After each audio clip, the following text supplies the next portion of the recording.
అయినా ఈరోజు రథసప్తమి కాబట్టి మనమైతే బీచ్కి అయితే వచ్చేసాం. చూడండి ఇక్కడ చాలామంది ఉన్నారు. జనాలు అయితే మామూలు రాలేదు రథసప్తమికి అయితే.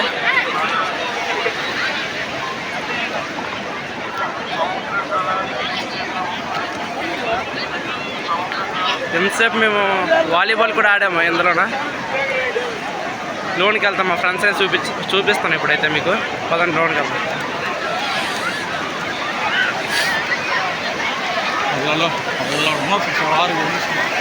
మొబైల్లో కన్నా ఇంకా సూర్యుడు బయట నీటికి కనబడుతున్నాడు గైస్. మీరు చూడొచ్చు ఇక్కడ ఈ వాటర్ పైన సూర్యుడు ప్రతిబింబం పడింది. వ్యూ అయితే చూడడానికి సూపర్ ఉంది. మీరు ఎంతమంది చూసారో ఖచ్చితంగా నాకైతే కామెంట్లో చెప్పండి గైస్. లైక్ మాత్రం మర్చిపోకండి, కంపల్సరీ కొట్టాలి.